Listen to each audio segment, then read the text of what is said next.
Hello and happy Sunday. You tuned into the UpSet podcast. We are talking about the evolution of labor coming up next.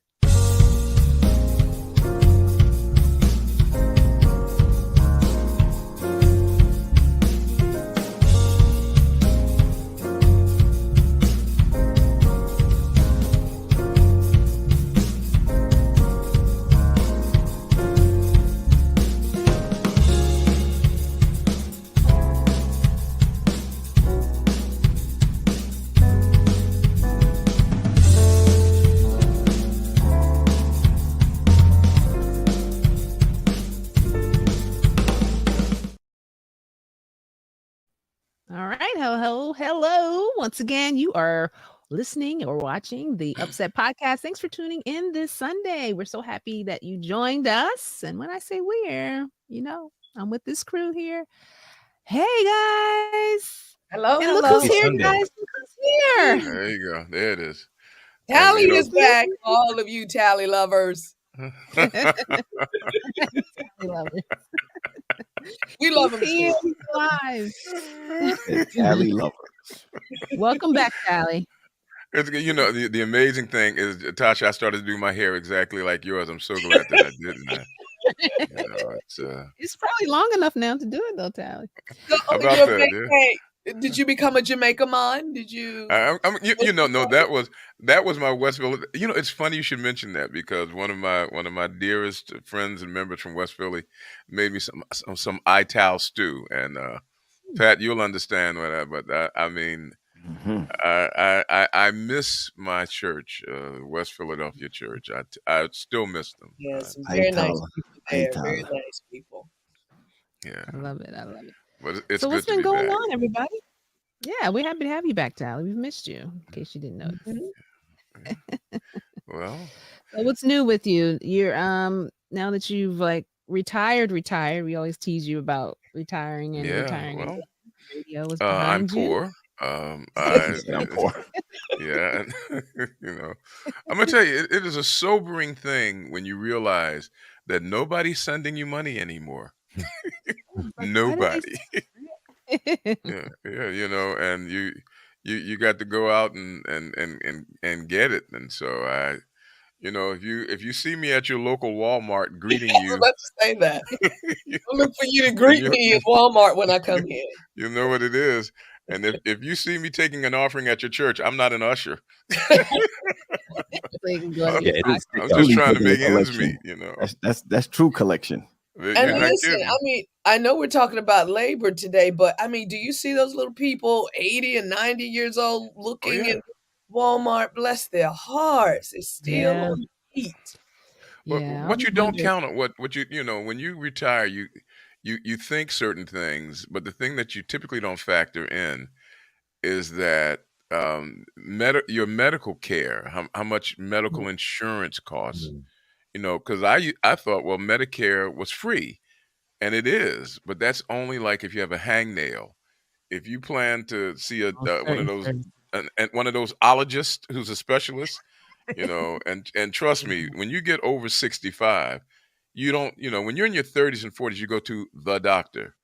When you're over 65, you have all sorts of ologists, the proctologists, the demonologist. I mean, and all of them take some extra money. Believe me, at the cost of medication, and so all of a sudden you realize that things are going to cost you a little bit more, and that's what really gets Just you. never think about that. reality. Yeah. Yeah. Those are until you live it. Yeah. Sometimes you don't Well, think about it. Well, it just came out this week. What are they trying to change the cost of 10 drugs? So that'll help. It You is. know, It that'll is. help. A whole- And it's amazing how some people are against that. I'm like, really? Yeah. After That's I what watched they're that not. documentary, Painkillers. Was that the name of that on Yeah, Netflix?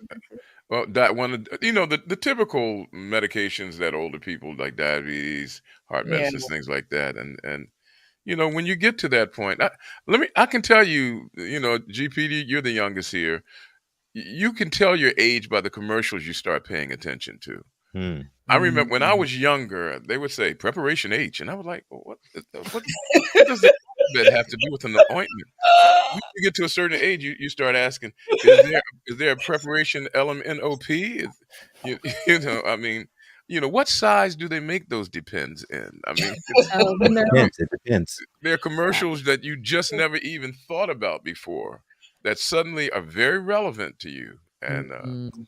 And you it flips know, the other way because GP could be watching something on with Huggies or some kid stuff. oh, We don't really care. That that is is so so true. true. Well, guys, Yeah. it is alumni weekend at the Forge, Pine Oh, Forge PFA. Academy. Yeah, this weekend I'm sure was a high day for them. So shout out to Yeah. all who came back to their alma mater this past weekend. Mhm. And I met a very sweet young lady yesterday, 87, will be 88 in a few days, and she was coming in for Pine Forge alumni. Wow. I Wow. love it. I love it. Yeah, Wow. that's I beautiful. never I taught there, so now I'm at the stage where the classes that I taught are coming back for their 20th like reunions. Like to me, that Wow, makes Tom. nothing makes me feel older than when your students are coming back for their 20th high school No, reunion. You're like, there's a good reason you feel that way, Tasha. You're looking good, darling. I never knew. I never knew. You're looking great. yeah. My understanding is that the children are staying in cabins up at Pine Forge right now for alumni. Well, they the children, the students will be moving into the cabins this week. Yeah, until the dorms are done with the Is renovation. that a celebration of the Feast of Tabernacles or what happened? The Grand Reno project. The dorms, both dorms are being renovated, and so they had some few setbacks. They were hoping to have it done before the end of the summer, but when you start tearing down walls, as Adrian shared with us Yeah. last week, that you find things and then you gotta Oh, reconfigure the yeah, timeline. right. Ladies and Yeah. gentlemen, you have just heard from the official director of communications from the Allegheny East Conference.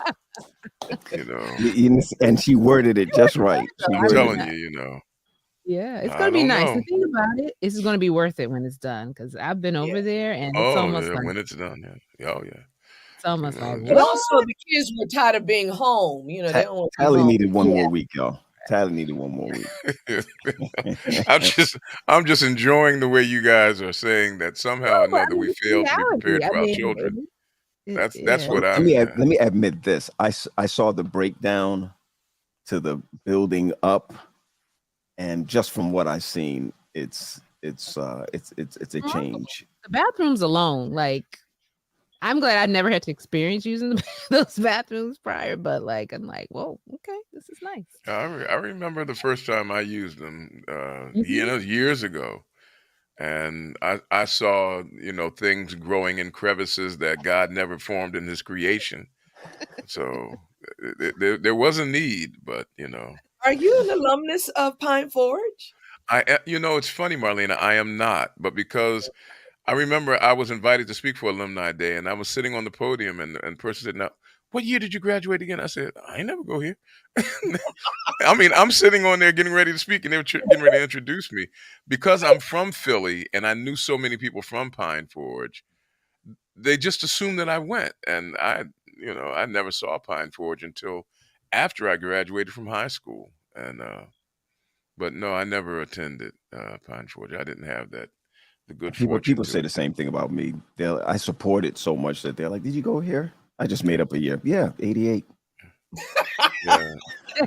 Just go ahead and claim it, right? Yeah, what they did for me was because I was speaking for Alumni Day, they announced that they viewed me in as an honorary alumnus Then you Nice. won. so that I could, yeah, Get some That's cred. yeah, Did they give you But a no, sweater? I It's about the beg sweater. pardon? No, Did they give you a no, I never got the sweater. I tried to steal somebody's, but it was they didn't have enough X's on the sweater, so it was it was a no X, and I needed a 2 or 3X at the time, and You so could have put it across your shoulders, Tally. Just drape it across your yeah, shoulders. just drape it, yeah. But Pine Forge is a jewel. I mean, when you consider what it and what it turns out, the quality of student that it turns out Yep. is Mhm. unparalleled, Yep. and Leaders. Yeah. Well, kudos to them. We wish them the best. We moving my daughter in this week, so a lot of Woo! excitement. Oh my Is she goodness. moving So into the much. dorm? I mean, or to the cabin? Is Yeah, she she is. the Yeah. Abraham Lincoln accommodations? Well, she went to Camp Danny Davis, and Oh, so cabins are nothing for her because she just experienced it. So it's just like camp extended for her. So, but no. So Camp Danny. looking Oh forward to a my great goodness. Congrats, Tosh. A thanks. teenager in high school Hasn't now. set in Wow. yet.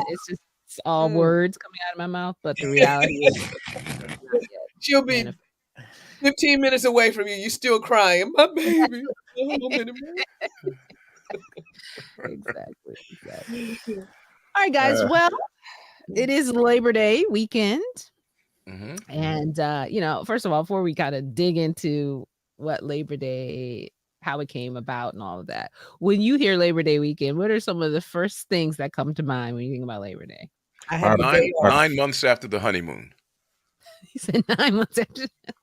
You talking about the actual Labor Day. You said you had the day off, Marlena. I have the day off. That's all I think about.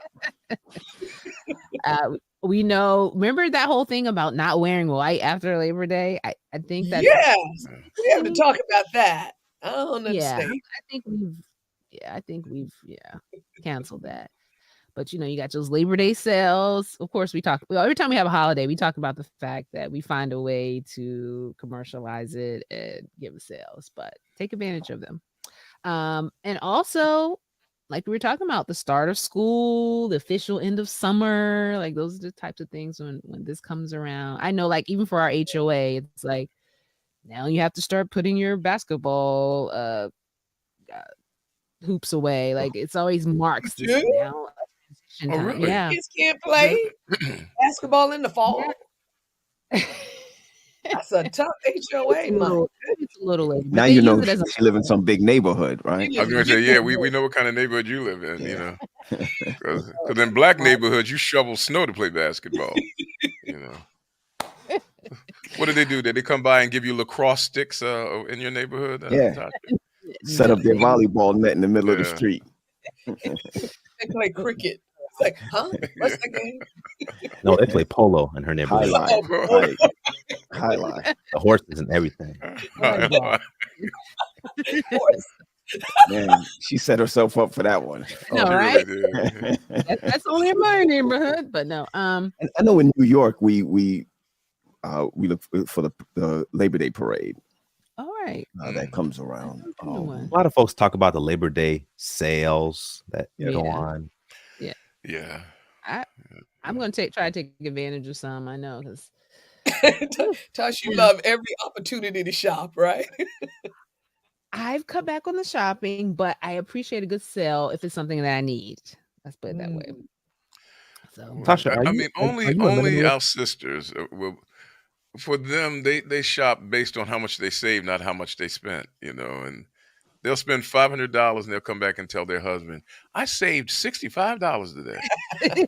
but And But it's a sale. It would have been $5.65. It's a sale. you see how Marlena thought. You see how that worked out for her. no, but the interesting thing, we anytime we cover one of these holidays, we like to go back and dig into how the holiday started. And at first, like I didn't never really thought, even though it's literally Labor Day, I never really thought about what we were celebrating per se. I don't know, maybe it was just me. I just like, Labor Day. Obviously, it's celebrating, the working individual and what we do day in and day out. Most of us, some of us, in terms of sustaining a job and contributing to society in some way. Now, the first official one, I want to call it official, the first Labor Day was actually celebrated in, was it 1882, something like that. But the interesting thing about, I'll get the exact date for you, but the interesting thing about it is there's like a little controversy between who actually instituted it, because there are two individuals, interestingly enough. One's last name is McGuire and one's last name is McGuire. So one is MC Geyer and one is MAG Maguire. You know. Anyway, Mm. so some records say that in 1882, Peter Maguire, who was the general secretary for the Brotherhood of Carpenters and Joiners, was the one who proposed that we have this general holiday to celebrate laborers. However, some people say no, it wasn't Peter Maguire. It was Matthew Maguire, who was a machinist who actually founded the holiday. Nevertheless, at this point, we're still celebrating it several years later. But the first one was celebrated September the 5th, 1882. So I was right about that. But it wasn't until a few years later um, that June 28th, 1894, that President Grover Cleveland, how many of you knew he was president then? Signed a law making the first Monday in I September. voted for him. You did? Woo, Tally, you look good, man. You look good for this. He signed it June 28th, 1894, first Monday of September of each year. So this is one of the holidays that have been around for quite a long time. Century. And here we are. Over a century. Yeah. Mhm. Yeah, over a century, and we're still celebrating it. Mhm. So Well, of course, go ahead, Tally. no, go ahead, Tasha. Let me let you finish No, I that. was just gonna say, we're thinking about work. There's so many things. It has such a different connotation now, because so much has changed on the landscape of what labor and work means for us here in America. And there's so many points throughout history where we've seen these changes. And I think most recently, with COVID, COVID really changed the landscape of one, how people view work, how people view the type of work they do, how people realize that work can sometimes be very, very fragile space. I mean, so many people lost their jobs and were left trying to figure out, what do I do next? So it just brought Mm. up a whole lot of different things for a lot of different people. And so we kind of want to talk a little bit about some of those changes and shifts we've seen as it relates to work over the years. The and speaking about the history of Labor Day, we can't afford to forget the roots of it, which is the spiritual connection of Labor Day to the day of Jubilee that Mhm. God Mm, instituted in Israel. Mhm. For mhm, those who may not be familiar, in Leviticus chapter 25, uh, the Lord directs through Moses that on an annual basis they would celebrate yep, the fact that people had to that laborers had to be respected, and then every 50th year everybody would get back what they lost, and Mhm. but the notion was always there to make sure that working people were protected, and all of this gets enshrined in the New Testament in the book of James. The fifth chapter starts off with this scathing screed where James begins to light into the wealthy people and tells them to weep and Mhm. howl because of the miseries that they've inherited. And then he says, "Behold, the wages of the laborers who mowed your fields, which you kept back by fraud, are crying out against you. And the cries of the harvesters have reached the ears of the Lord of hosts." God has always been interested in the working person and the yep, laborer. And so the roots of Labor Day are really sunk good deep point. into scripture and into the Mm, spiritual community. mm. Absolutely. That's a very good point. Very good point. And even going back to the Garden of Eden, and with Adam and being responsible for Hmm. taking care of the ground and the animals. I mean, that's something that was instituted from the beginning. So I mean, obviously, it's a God thing. Yeah, but I do So wanna comment on the transition of after sin, he had to work a mhm. whole lot harder. Mhm. Yeah. We still feel the Yeah, sin a whole Mhm. lot harder. But and Yeah. the same applies he did to have a us. job. Yes. Yes, Yeah, he he did. did. He did. That's true. Sin makes you work harder. That's a good point, though. So I talked about the different changes, but I think we represent couple of generations right here on this panel, maybe. Okay. Hmm. Um, the way we view work, I feel like the way my parents view work versus the way their parents view work has changed a little over time. Would you guys agree that, our mindsets, our attitude towards work can differ based on, how we grew up Generation. or what was happening? Yeah. Yeah. Like, so what are, I don't want to say what are some of the markers, but like, for instance, I'm going to think about my parents, for instance, and then I'll go back to like my grandparents. So, like, for my parents, when it came to work, well, one of the first things this came to my mind all of a sudden. One of the things my dad always told us, because he had three daughters, he always told us, never marry or link yourself up with a lazy man. Because you'll always suffer. And I used to wonder why he would tell us that at a young age. But I think what he was really trying to say is, you know, you're going to need someone. You want someone who's willing to work and provide and do certain things. And so if you recognize in someone's character that they don't want to work, then that might be a red flag for you. And for me, that told me that that was something that was probably passed down to him. Working, particularly for men, was important because biblically, they're seen as the provider for the family. And so it wasn't really optional. Like, it was expected that for people to work, in my parents' generation. Whereas, looking at times now, even my generation and below, sometimes work is even optional. Like, people don't even feel like they need to work. They just need to find a way to get money, To if you know make what I money, mean. yeah. Mm. Yeah, there's a big difference. So I feel like the value of work has changed a little bit over time with the generations. It's not about what you learn, because people think about work. I work for money. And some people will say that I just work to get a paycheck. But there's something about work that teaches you other things about life, how to be responsible, how to manage time, how to, work with others, that when you don't have that, you kind of lack in some areas. What do you guys I know think? growing up in New York, once you reached a certain age, 15, I believe it was when I was coming up, everybody had work permits. You had to go get work permits. Yeah, I And remember that. Yeah.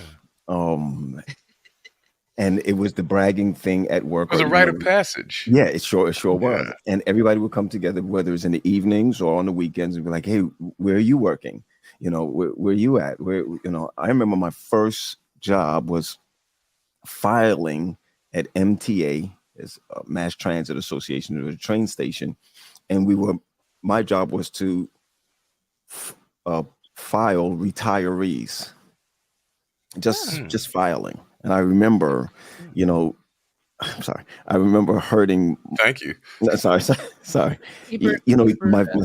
my skin started to peel back because when you filing Yeah. it'll Rough. cut my fingers. And the older lady was like, "Oh, that's why we all put like bands or uh, around." That was my Mhm. first job that I had at 15 years old. Mm. Working, and it was just something instilled that you had to go to work even in the summertime. It's either summer school, which meant something else, or summer job, and everybody was dealing with summer jobs. Hmm. Yeah. So let's go around. I'll go. My first job when I got to high school, Forsyth Academy, moved into the dorm. My first job was working with the sanitation crew. So Ooh. Ooh. as a janitor. So talk about character building. So first year Yeah. cleaning bathrooms, vacuuming, but because I was doing it with my friends, it was actually fun. Fun. Hmm. Like, but That makes a difference. second year I transitioned to a office job answering phone calls. So I moved out. I upgraded from that, I but call that. you So Mediocre. know, you left from cleaning the stuff to listening to the stuff. right. And then I became an RA in the dorm junior and senior year. Now But taking I care of the really stuff. appreciated my years of working and Yeah. provided some extra money to my tuition bill. And it was a nice outlet from my regular, academic rigor activities. Yeah. Mm. My first job was working at Hardee's. I think I was probably 16. And Hardee's, for those who don't know Hardee's, because it's not in every area, it's like a fast food place. And I worked up front, cashier, and the drive-through. And I loved it. I liked interacting with people, putting orders in. I remember though, because I was a vegetarian, I didn't know like the pieces of the chicken. I think I told you guys this before. And so like when people would say, I like a breast and a thigh. I mean, legs were obvious, wings were obvious, but I always got confused between the breast and the thigh. And I would feel so like intimidated, like trying to fill the boxes. And finally I just broke down and asked my supervisor, like, which one's the thigh? Which one's the thigh? Uh, But the part I Tasha, hated about Tasha got it, Tasha got fired when she started giving out tracts saying, "If you eat this, you won't be translated." yeah, it smelled good, I have to say that. But the other part I didn't like is that when you weren't serving people, they asked you to like clean the bathrooms, and I hated that part. Like, He said, that's Hey, beneath. I used to like beg people to like come through the drive-through just so I didn't have to do that kind of stuff. But it was a great experience, and I learned a lot. I learned a lot, and one of the things I was sharing with the team earlier is that my when I came back during my summer after college, the manager pulled me aside and she said, "Tasha, don't come back here." And I mm, was like, "What do you mean?" I thought she was like firing me. Like I was like, "I'm trying to do a good job." She's like, "You don't belong here." Mhm. And at first I felt a little way, but as I was driving home, it started to hit me that what she was saying to me is you could do more than this. Even in college, like she didn't want me to get comfortable Right, right. coming to just Yeah, She I told need you for Tasha, the rest of the summer, lady. She said to Tasha, "You do a don't job. belong here. You need to be in a place where they stop make you take your basketball hoops down on Labor Day. Right. This is not for you. This is You not know, for you. I like how This you this is connected that, you Sally. shouldn't be with the proletariat. You know, you know. Well, full what was your circle, first full job, circle Dad? moment. What? Who was it? Oh, Marlena? no, did you ask Tally? I'll wait Well, after Tally. Oh, my first job was a summer jobs program. I believe I was 14 or 15. I think I was 15, maybe 14 or 15. Before that, we would sell newspapers and stuff. But Mhm. my first real job, where I actually had to sign up and I got a check, was a summer's job program, and we were building some steps at some place and basically mixing concrete and things like that. And we were just a mess. I mean, we did more madness. I don't. Those steps got built. Matter of fact, I drove by and saw them the other day.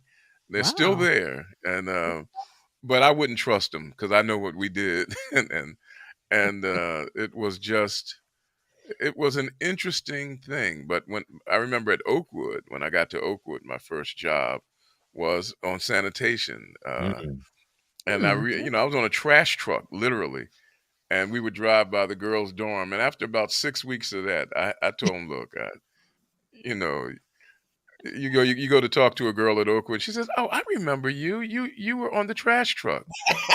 And I went See, to the yeah, office and baby, I said, work "Listen, hard for my money. look, Daddy got to get another job because I can't be, Cash program. seeing these young Mhm. ladies from the back of a trash truck." But that was my first job. Well, Mm-mm-mm. I love it.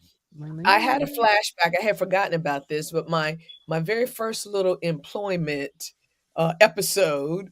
I remember being young, walking on the campgrounds of camp meeting. It was our first time. My mom had taken us there for 10 days, and I was just walking, and this gentleman said, "Hey, would you like to work?" I was like, "Doing what?" "Cleaning the bathrooms." Man, they gave mm, me a Oh, job cleaning the right bathrooms at encampment. I got a check. I felt so rich. I was excited. I don't even know. I can't even remember what age I was, but it was well under 16. We probably would have been charged with child labor laws then, but that was my first. And then I went to a very interesting high school. You had to have a certain GPA to get there, but it was more trade exposed. And so in your 11th and 12th grade, you had work assignment after class. So we work mm, half the day and then work. And my major was medical office procedures. So Hmm, I would go and interesting. was supposed to help you work at doctors' offices and things like that. I think I ended up working at the shipyard, but as a secretary. And I think I can't even remember if I got paid or the school did. I don't remember. Maybe it was just work study, but Man, they really great. hustled you. Yeah, I mean, everyone got a job. They even had a nursing program when you graduated. You would be an LPN. It was Mm. really nice. That's great. So, I so love this. they would your school made you work, but you didn't necessarily get paid. I think they call that slavery. We call them internships, Tally. No, It you're setting up for the was. I future have while we to. benefit from the present. Yeah, I have to. I don't remember getting paid. I have to. I don't remember anymore. Yeah, But it was such a great, I mean, a great tool of learning, teaching you work ethic, mixing with people, especially being in yeah. high school. You're 16 and 17. It was really great. And But that's what your I'm first noticing job at about all of them. I'm sorry, Tally, And they would cut be you off. working 4 hours a day. Yeah. Yeah, it's just something how all of us were working in our teens, and that was like yeah, normal. It was Yeah. normal for you to do things. And And we wanted to nowadays, work. yeah, now it was like people said, "Oh, did you get like you were saying, Pat?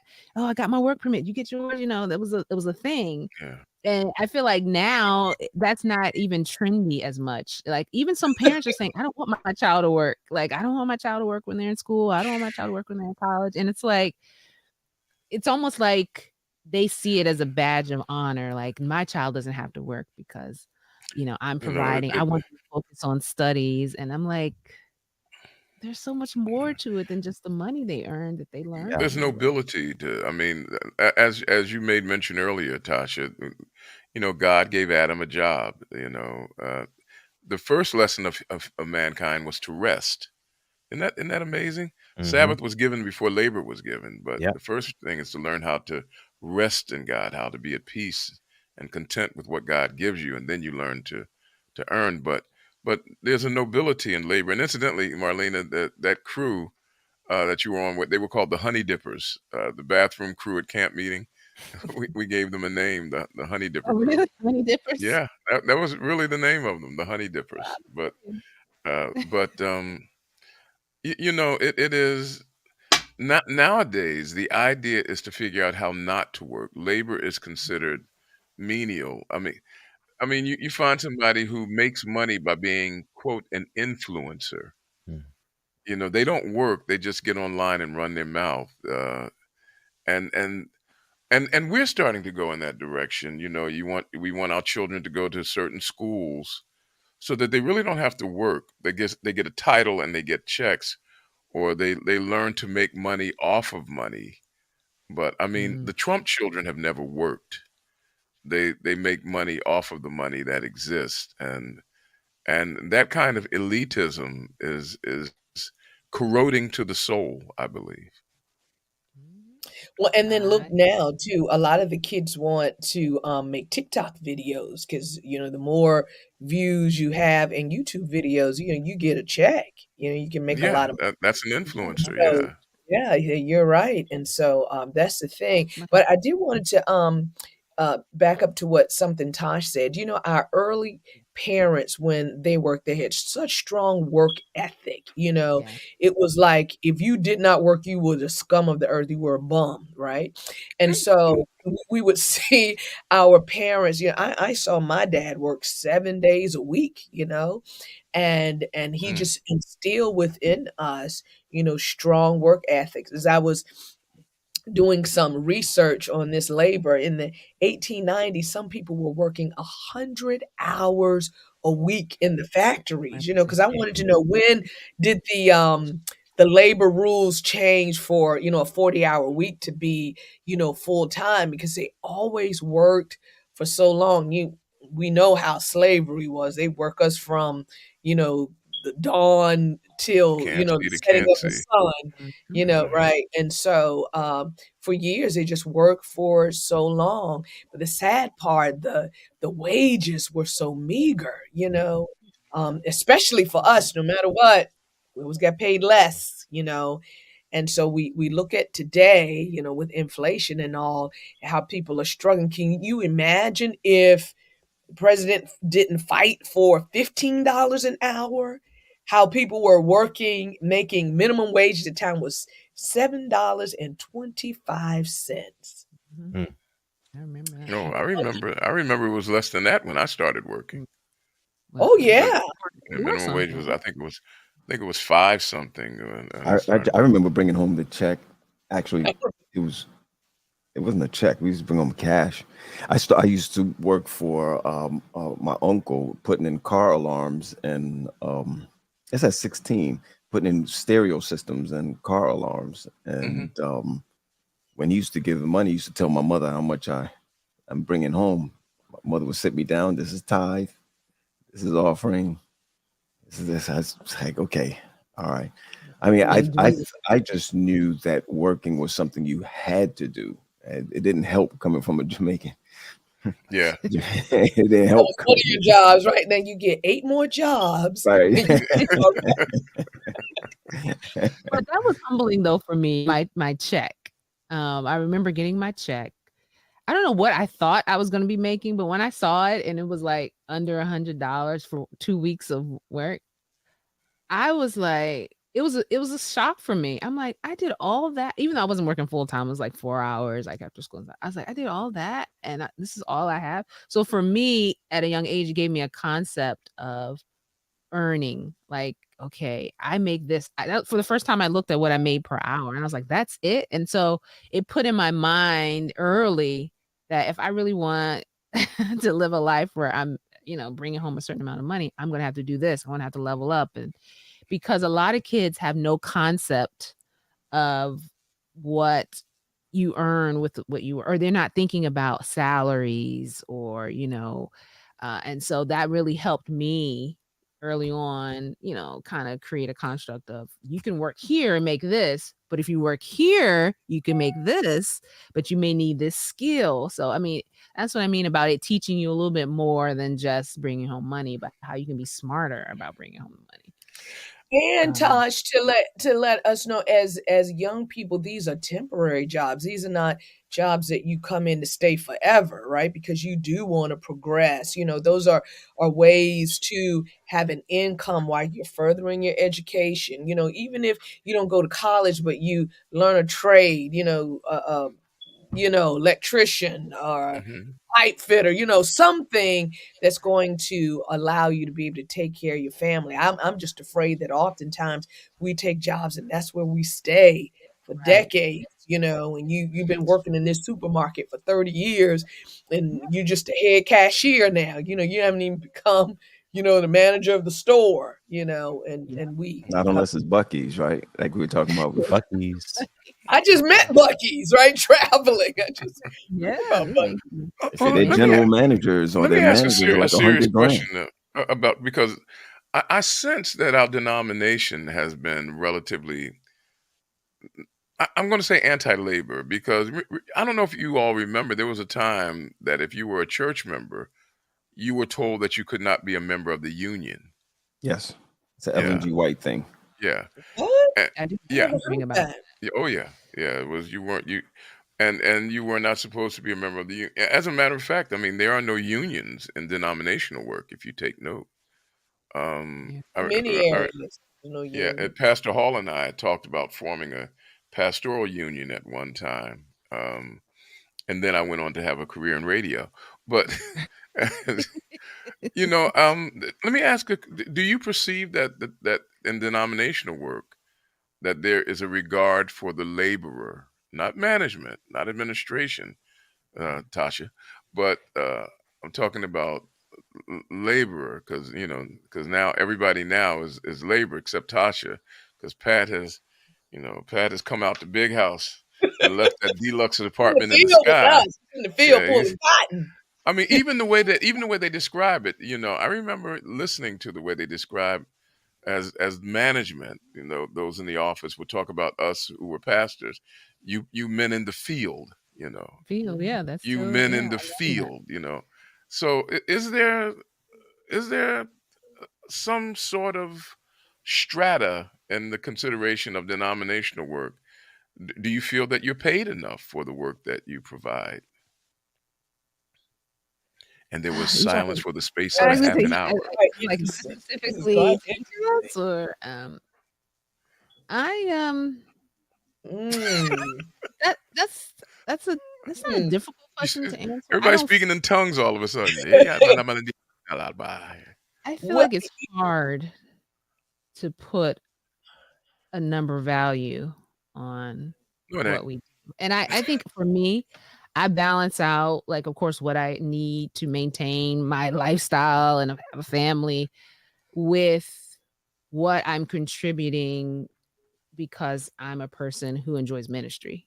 So for me, it balances out because I'm not clocking my hours in terms of, So you feel you get paid enough, Tasha?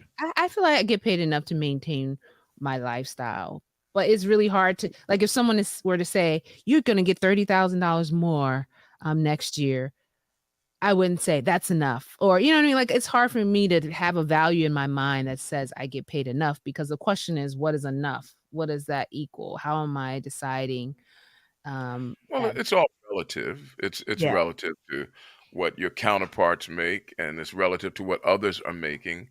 right. Um, if I could also say this, Tally, I know what your thoughts are going. Is the reason I pause, if our money sources were a different place, I could see, advocating, for more monies if I felt like I needed it. But because it is based on the offerings of, the people, they're giving, I that makes me feel like I don't know if I should, say, y'all gonna give me more money, because Get that uh tied up.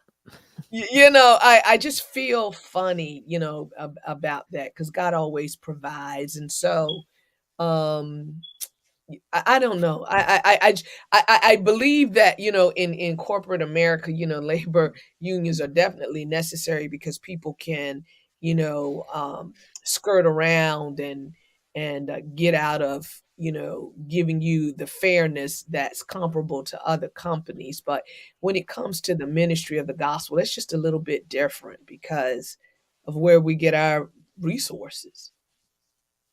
wow. That's how Okay. I feel. I don't know. Okay. Well, I know now why the system works the way it does. I I just Okay, mean, expound, Callie. Yeah, Don't listen to Sally, I'm stuck. So go ahead. What are you saying? yeah, I mean, really, because I listened, for example, I asked, do you feel, I was asking about the denomination and labor and their perspective on labor, and as do you feel that there's fair compensation and so forth, and I'm listening to us explain away why that even needs to be a conversation, and it's very interesting that we have adopted a mindset that says this is not something that should even be spoken of, and now I know why the system don't works the think I way it feel does. that way, and I've never had this conversation with anyone, so I That's haven't the been very point I'm brainwashed. making. Right, but I'm trying to say I haven't been brainwashed to think a certain way. It's just my Ah, own thoughts, knowing that, as a minister of the gospel, I get paid according to, the tithing of the people. I don't know, the priest. Did they say, hey, we're not getting enough money? The people need to give us more. I don't know. People always lived off of the offerings that were given to them, and so it's not like my offerings are so meager I can't survive. It's not that. So that's not even the issue. The issue isn't whether you can survive. The issue isn't So how whether do or you not you ought to be determine that? grateful. How do you Beg pardon? determine that? Like in terms of, like you were saying, do you feel like you're compensated enough? Like, for instance, when you're in corporate America and you are a data analyst or whatever, you can go and say, Data analysts make this amount of money based on this amount of years of service, based on this level of experience and stuff. And so you have like figures based on that industry. Our industry standards are set by the church so that it's across the board, so that, so it's like, individually determining that for me is, I look at my salary and I say, is this what I wanted? Do I feel like this is how I want to use my time and this is enough for me to provide for my family? If I can't say that with what is established, then I go find another job. You know what I mean? Like, I don't Wow. I don't I don't feel slighted in any way, because I know that I'm making this choice. I'm making this choice to work here, knowing the salary that I'm going to get, knowing the hours I'm going to work, knowing what I'm willing to put into it. But we work in a field where there's a large gamut of people who work really hard and people who barely work. And when Mhm. you average it out, sometimes it is, I, you I know, You want I just want you I want you all to take note of something. What I asked was, what is the denominational's perspective on labor, and do you perceive that the compensation is fair? And what you answered was how you should look at the way you are being compensated. In other words, the attitude that you are taking towards what you're receiving, which I think is healthy, and Right. that is because it's we, fair. we we all know that we work for reasons greater than simply making a paycheck. We know Right. that. Right. I didn't ask that. What I asked was, see, and all the time, and when I said now I see why the system is the way it is, because and Marlena said I'm not brainwashed because we never really talked about it. The best brainwashing is that which you never speak of. Then nobody go through the plantation and say, now y'all slaves, y'all don't need to be talking about this here thing, and it's all gonna be good for you in the by and by. The best brainwashing is sound when like they did say that, but go ahead. is is when is when your thinking becomes so normalized that it almost is unchallenged or there's no need to challenge it. I Listen, also tally. I What do you also like think. compare I, to? let me just pour Go this right out ahead. before go I ahead. finish. Go ahead. Other people are thinking about the things that we're not willing to talk about or think about. I'll give you a good example. When I was trying to buy a house, a friend of mine who was not an Adventist who was selling a house, and he ended up selling it to an Adventist. And he said, "Hey, one of your pastors is buying my house." And he told me the person's name, and he was in Baltimore. And I said, "We don't have any pastor by that name in Baltimore." And I discovered that there was a policy in the North American division that allowed a worker, because he wasn't a pastor, he was a worker, that allowed him to receive an interest-free loan to buy a house. And he was not even a pastor. But that was the way they took care of people who worked in the office. We couldn't get that. That is a labor issue. I would I agree with discovered, you. I had discovered that in the Allegheny East Conference, even that there are people who were given a higher level of compensation because they were in the office, so that their compensation wouldn't be less than certain other ministers because they were, quote, in the office. That is a labor I don't know. issue. I don't know about any of that. I And I know do. you shared that story about the Yeah. housing before, but I mean, I guess your question was vague in terms of fair because when you said fair, I thought you were speaking simply of compensation Yeah, for our job. yeah. But you're I talking am about speaking of compensation for Well, your but job.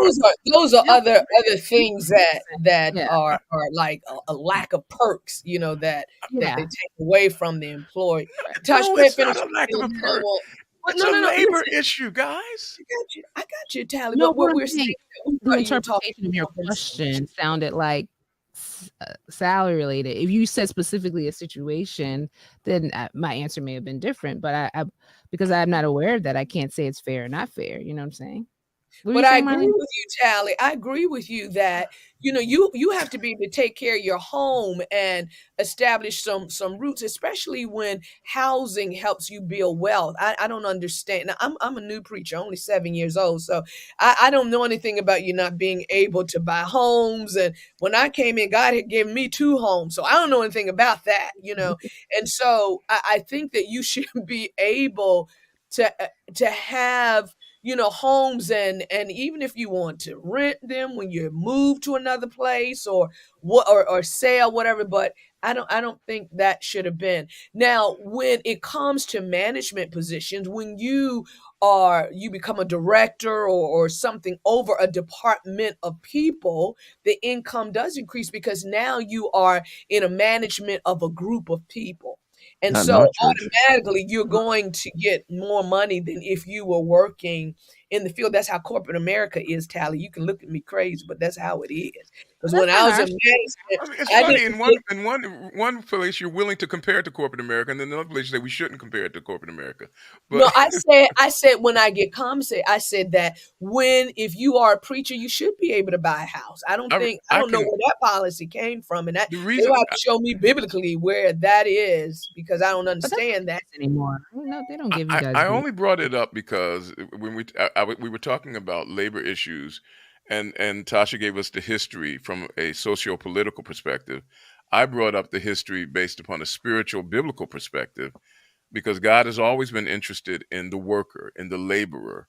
And then I talked Mhm. about the fact that our denomination at times has shown a level of indifference, saying that you can't be a part of labor unions and you shouldn't be part of labor unions. And then I, But why I did they asked say us, that? Why? What was the reason? Were the Because labor? Were the Pat, labor? a lot of those You know people. why? It's more crime. Oh, okay, Um, that's what I it's was wondering. more yeah, labor unions, mafia-ish. and not only that, but labor unions back in the days, the forming of the church, violence would typically be a part of it, and that's because Mm. violence is the response to violence that has been administered. When James says, I mean, listen to the words of James. Come now, you rich, weep and howl for the miseries that are coming upon you. Your riches have rotted, and your garments are moth eaten. Your gold and silver have corroded, and their corrosion will be evidence against you and will eat your flesh like fire. You've laid up treasure in the last days. Behold, the wages of the laborers who mowed your field. It's creating a paradigm. The rich do violence, but it doesn't look like violence. People with power can do things that looks very tea-sipping and sedity, and then when you respond in a violent way, when you look at what's going on in black communities, the violence you see in black communities is a response to the violence that has been perpetrated on the people who live in the black communities. But it doesn't look like violence when your neighborhoods are redlined and you don't get resources to improve your housing, and so you therefore can't build wealth through your house. But that is violence upon you. But then when you react violently, then Donald Trump comes along and says, well, we've got to do something about these people. You know, I mean, so they said don't join unions because unions were violently reacting to the violence that had been perpetrated upon them. And our union is not the same. Anytime we hear about unions, we just have the word union, but Yeah, our yeah, unions it's just, are we not should that. call it an I'd, onion. I'd like to switch that. It's not a jump with denomination, and you don't have to answer the question. Okay. What do we consider to be labor as God's workers? Mhm. That's what bothers me more when I think about the ministry, because some might, you know, you know, a hireling was really someone who worked and got paid, but being a hireling also has the connotation of being lazy or charlatan or something of that nature. Um, so to me, the biggest problem is there are those who work and there are those who don't work and get the same pay as everyone else. And I think that's my biggest problem with it. For as far as labor is concerned, uh, uh, uh, work is never done in what we do. So if you can give me the Monday all you want, somebody, as a pastor, somebody break a leg, Labor Day means nothing. Somebody dies, Labor Day means nothing. Um, and on and on. You know what I mean by that? It's because it's depending on the work that you do. So I look at what I enjoy what I do. So the paycheck does not um it doesn't work for me. Whatever it is. If it was half that, I'm different though. If it was half that, I would still enjoy what I'm doing. I remember meeting with Norman Miles, and Norman Hmm. Miles wanted to give me a job. No, no, he was interviewing me, and his answer was no. You will have to wait. And I said to him, I'll take a church for nothing. Now, of course, I might have been dumb and stupid back then, Hmm. but I knew how I felt as far as doing the work is concerned. I knew how I felt. So when I think about Labor Day, I'm thinking about I think not more about my job, but I think more about the community around me. I think more about what's going on government wise around me, because there are people who still work on Labor Day. You know, Yeah. the buses still Oh, run. The Well, pastors work on Labor Day. If somebody dies, you're gonna be there. you're going to visit that family. That's right. You're You know. gonna be there no matter what. But I do think that um, God looks at us as, are we being fair? Are we doing the right thing as far as labor is concerned? I'm talking about personally. Are you doing the right thing? You, Go ahead. you've asked several questions. You know, what is labor? Typically, in the strata of work and human social function, there's ownership, Yeah. there's management, Hmm. and then there's labor. Hmm. Labor is typically that level of activity which is deployed at the point of production. In other words, the owner is the individual who has the rights and title to the entire operation. Management are those individuals who are hired to make sure that the function of the operation is productive at the point of drive. Hmm. Hmm. Labor is that which is employed at the point of production. In the denomination, who would be considered labor? Pastors and The church work pastors. Yeah, and and church church workers, work. individuals. Now, it's really funny when you think about it. At the point of production is the local church, Yes. correct? Because the mission of the church is to make, send, train, and baptize disciples.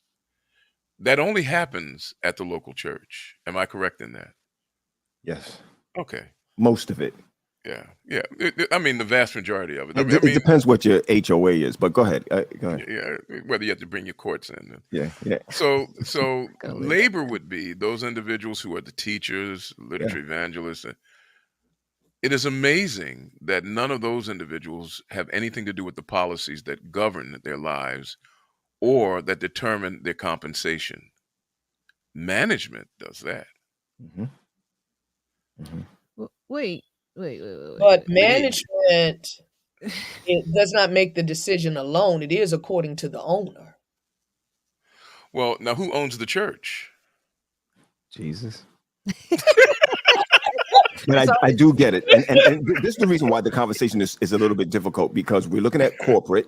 We try to be corporate. We call ourselves incorporation and try to be corporate We when are all the corporate. rules do not apply.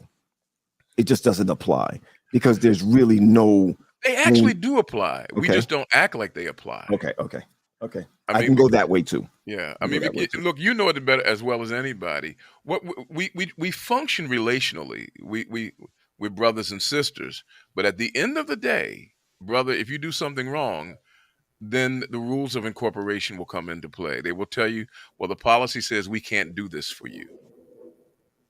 Now, if you are really, if your relationship outweighs policy, then what they'll do is they'll bring you into the office at a certain time when nobody's watching and say, look, because you're my boy, this can happen for you. That doesn't happen in the church or church work. Oh, not ours, no. But down the street and around the corner, every you type of know, work. yeah, down the street and around the corner.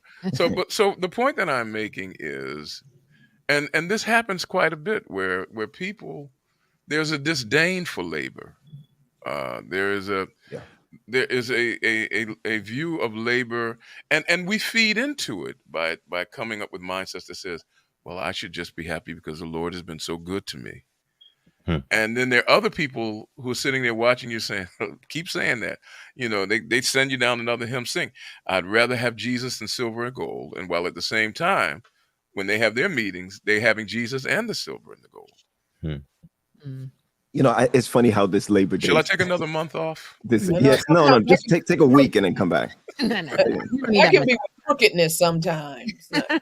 No, Say no. that again. I said that can be with crookedness sometimes. Anybody watch that show Greenleaf on Netflix? No, Yeah, no, I've seen it I'm before. too busy reading my Bible and Yeah, you know, keep reading, Tal. I'm yeah. looking at this whole, and I love our reasoning for talking about labor at Labor Day, etc. But wow, how many different angles uh, can we come from? Because now I'm sitting here thinking literally about labor. just literally about labor.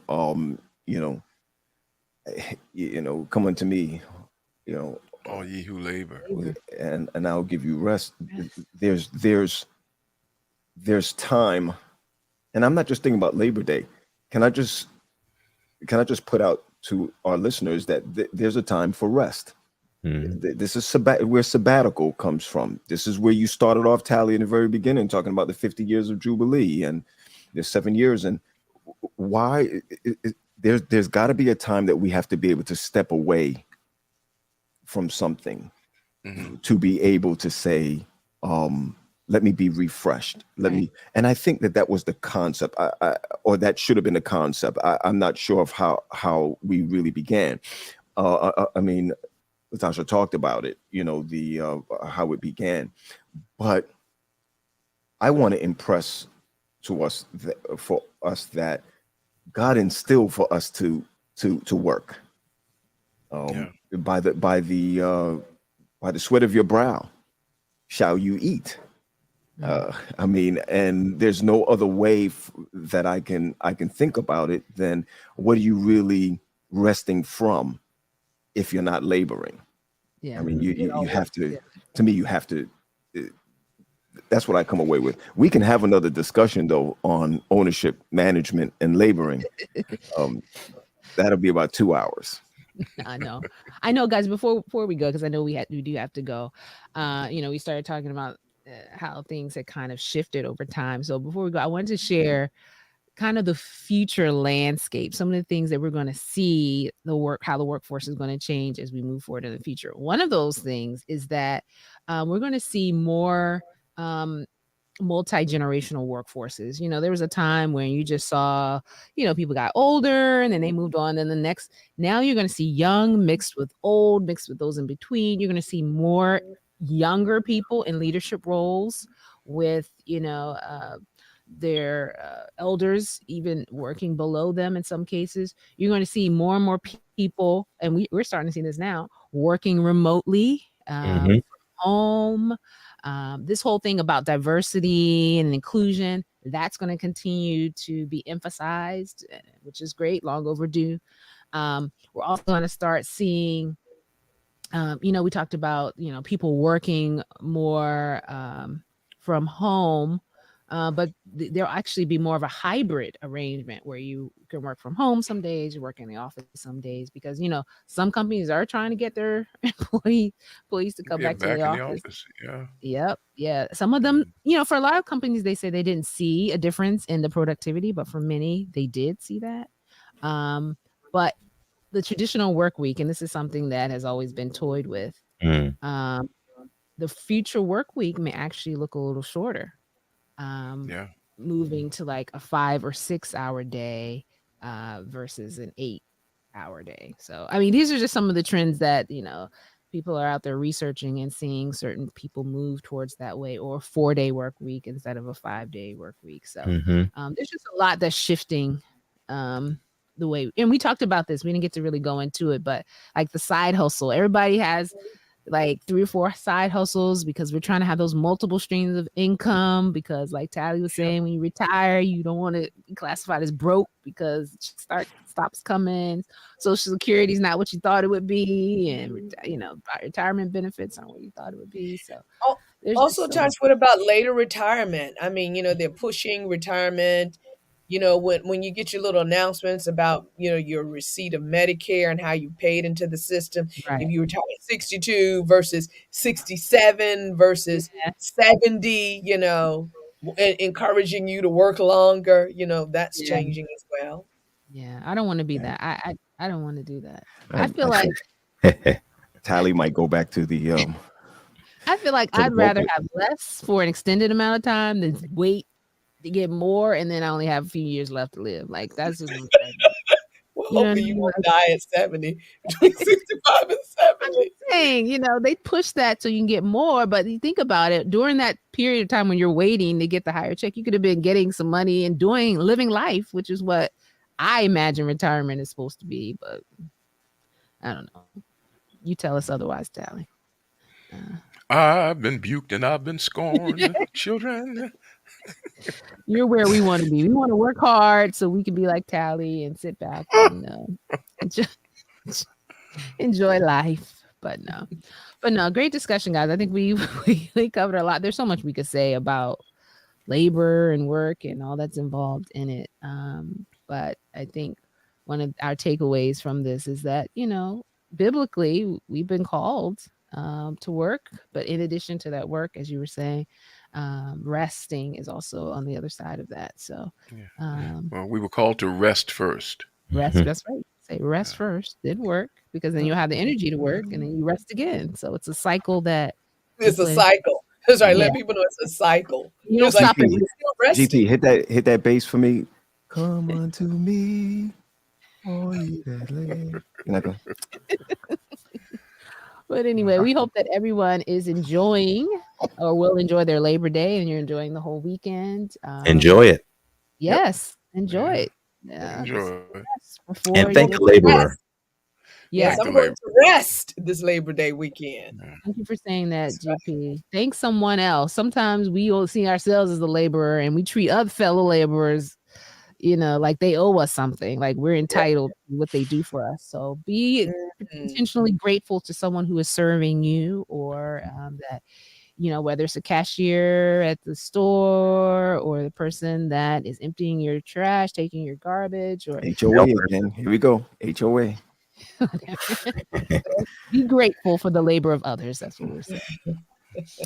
But thank you guys. And don't forget, guys, we still have our Upset merch. We were able to, and I thought about this recently because school has started. The young man that we were able to raise money for, to be able to go to Pine Forge, who experiences some real tragedy, losing parents, Hmm. and we were able, with your help, to support him to be able to go ahead and register for Pine Forge Academy. And so Awesome. we want to continue to help That's causes excellent. like Yeah. that. And so if you want to help us and join us in that journey, go ahead and visit our store, visit ac.org/upset. We also have the items in the office. So if you are near Pine Forge, we now have all the items available in the office. Just stop by and we'll make sure you get yours. And I think the next thing, because we do have a little money in the can, the next thing we probably want to support is those wish lists. Remember, we're doing the Adopt a School. Hmm. So we want to be able to adopt or get something from the wish list of each and every one of our schools. So you can help us do that, or you can just go directly. Either way, we want to make sure we're helping our schools this year. All right, guys. Well, we thank you for tuning in on this Mhm. Sunday, because if it's Sunday, Tally, It looks a lot like Friday. Upset podcast. It's upset. we missed you, Tally. Thank you, Marlena. Welcome Thank back, Tally. Welcome back. you. See you guys next time. Enjoy the rest of your weekend. Take care, Bye. everybody. Peace.